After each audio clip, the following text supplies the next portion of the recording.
Bendito seja eu, o fruto do rap. Maldito sejam armas e drogas, o fruto do... Lembro de mim saindo da escola, mal feliz não dava hora de ir embora. Rap no fone e mente lá fora, desde sempre minha mente me devora. Lembro chegando na praça de cabeça baixa, dando a maior raça, eu entrava na roda. Me falavam menor do desenrola, desde então...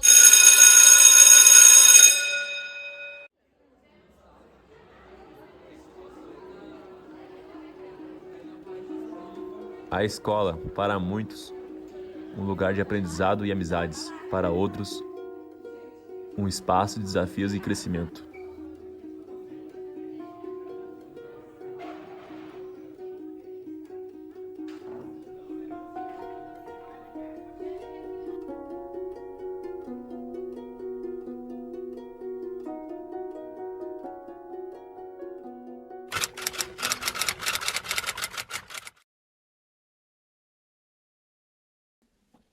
Bem, como professor a gente tem como padrão, né, a gente construir avaliações.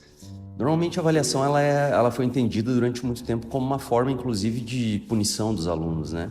A gente tem o modelo tradicional de avaliação que é por notas, né, que é esse modelo quantificador, mas é claro, a gente não leva em consideração só o número, só aquele resultado que sai em provas, por exemplo. E como uma forma de você dividir bons alunos, né, de maus alunos. Mas eu acredito que a avaliação ela tem que ter um propósito. E aí eu avalio outros aspectos, vocês sabem que eu avalio atitudes também, e tem aqueles critérios que envolvem participação, responsabilidade em todas as atividades, que não só atividades especificamente valendo notas. Então a gente procura avaliar nesse sentido mais amplo. E depois lá no conselho de classe final, ainda essa avaliação qualitativa é mais evidente, porque quando chega a situação de não ter atingido o número, tem ainda a avaliação de outros aspectos para decidir a aprovação ou não aprovação desse aluno. O primeiro propósito dela é que ela tem uma serventia para o próprio aprendizado do aluno, né? Por isso que no caso da avaliação, né, para o estado de Santa Catarina, né, se entende que a avaliação ela precisa ser processual. Isso quer dizer o quê? Quer dizer que ela precisa avaliar todo o processo de construção da experiência do aluno, né, na sua forma de apropriação do conhecimento. Então eu entendo que a avaliação ela deve dar conta desses aspectos. O primeiro é a gente compreender que ela serve para o aluno se autocompreender, né, ou seja, verificar como está se dando o processo de aprendizado, e para que o professor possa também, né, ter uma medida, né, de compreensão também do processo de apropriação do estudante do conhecimento que está sendo desenvolvido em sala de aula. Mas, de todo modo, eu acho que a avaliação não deve ser considerada como um instrumento meramente punitivo, mas sim uma espécie de termômetro, né, que permita ao aluno e o próprio professor se compreender mutuamente e entender como que se dá o processo de construção do conhecimento, né, entre as duas partes, entre professor e aluno. A escola também é uma comunidade. É onde fazemos amigos, aprendemos a trabalhar em equipe e desenvolvemos habilidades sociais essenciais. É um espaço onde diferentes gerações se encontram e colaboram para um bem maior. Aqui aprendemos a valorizar a diversidade, a respeitar as diferenças e a trabalhar juntos para alcançar objetivos comuns, preparando-nos para contribuir positivamente para a sociedade e para o futuro.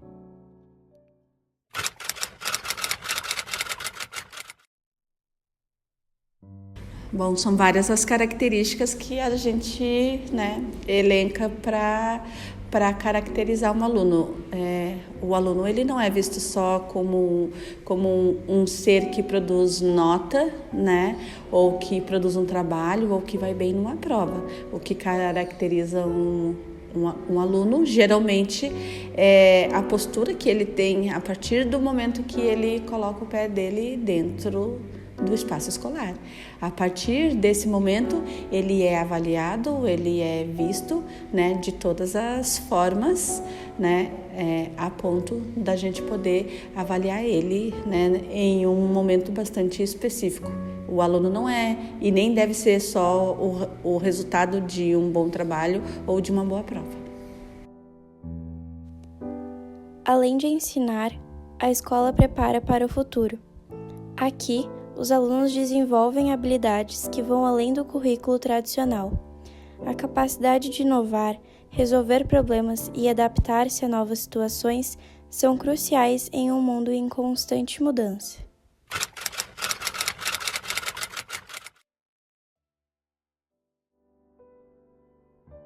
Uma boa aula é quando a gente consegue trazer conteúdos relevantes, que o aluno consegue visualizar no dia a dia dele. E também que não seja só conteudista, apesar de que a gente tem um protocolo a seguir, né, também, através do governo que nos cobra, mas que seja uma aula descontraída, que não vire algo, né, como se fosse um exército, por exemplo, assim, muito sem conversa, que seja algo descontraído, que a gente consiga, por exemplo, na disciplina de química, vir ao laboratório de química, né, fazer alguma prática para que a gente consiga visualizar na prática o que a gente viu na teoria, mas que tenha uma relação também de respeito e empatia entre aluno e professor, né, que é uma relação que a gente se vê durante o ano todo. Então eu acho que o essencial para isso é que você traga o conhecimento, o professor traga o conhecimento dele, mas que os alunos também estejam aptos, né, abertos a receber esse conhecimento. As escolas também têm o poder de transformar suas comunidades. Elas são centros de inovação e mudança social, onde novas ideias são geradas e levadas adiante para melhorar o mundo ao nosso redor.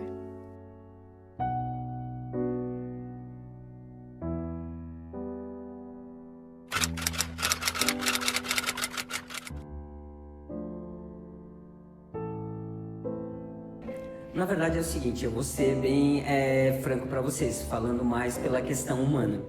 Nós temos um modelo de educação que tem vários teóricos que falam sobre a educação, mas alguns desses teóricos nunca pisaram numa sala de aula. Então a gente tem uma visão magnífica e bela do sistema educacional, mas eu acredito que, vou dar um exemplo aqui como Paulo Freire. Paulo Freire foi um educador, ele pisou em sala de aula, ele sentiu as necessidades, ele conheceu as vulnerabilidades que o sujeito passa, tanto que ele traz a pedagogia do oprimido. Eu acho Paulo Freire um cara bem bacana que fala sobre a realidade que a gente vive, mas nós temos duas vias para ser discutida. A primeira é a funcionalidade da escola. Eu acredito que pode haver essa funcionalidade da escola, aonde se valoriza vários métodos e meios que introduzem o conhecimento, mas também temos que ressaltar que educar não é somente a oralidade, é trazer processos tecnológicos para dentro da escola, é trazer possibilidade e também é conhecer a realidade do aluno para inserir esse método de aprendizado.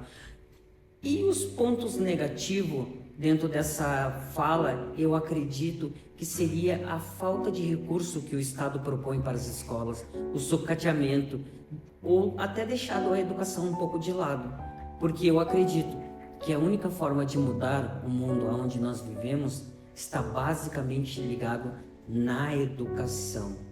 A educação é o processo libertador, aonde a gente conhece a transformação, a inovação e destaca dentro de si aquele ser que muitas vezes está preso e precisa simplesmente de um olhar mais carinhoso para que ele viva o mundo sem as mordaças nos olhos. No nível mais básico, uma escola é um lugar de aprendizado. Aqui adquirimos conhecimentos que vão desde as primeiras letras até os conceitos mais complexos de ciências e artes. Mas a escola é mais do que apenas um local de transmissão de informações. Ela é o início da nossa jornada intelectual.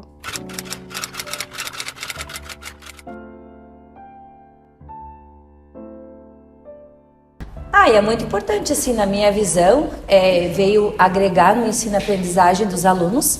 Eles têm a oportunidade, né, de estarem usando os laboratórios para uma aula prática, né, ter aquela aula diferente, fugindo também do ensino tradicional, que queira ou não queira é uma sala ambiente, né, que eles podem estar usando. Como eu falei, a aula prática é uma aula que ela pode ser diferenciada. Os professores, então, podem usar tanto a tecnologia como não. Isso vem só agregar o ensino nas escolas e é fundamental para os nossos alunos. Uma escola é muito mais do que um edifício. É um lugar onde os sonhos começam, onde o potencial é descoberto e onde frutos são moldados. É o coração de uma comunidade, o ponto de encontro onde todos os caminhos se cruzam e novas jornadas começam. Obrigado por explorar conosco o que é uma escola. Mais do que um espaço físico, é um ambiente de possibilidades infinitas e crescimentos contínuo. Essa é a essência da escola.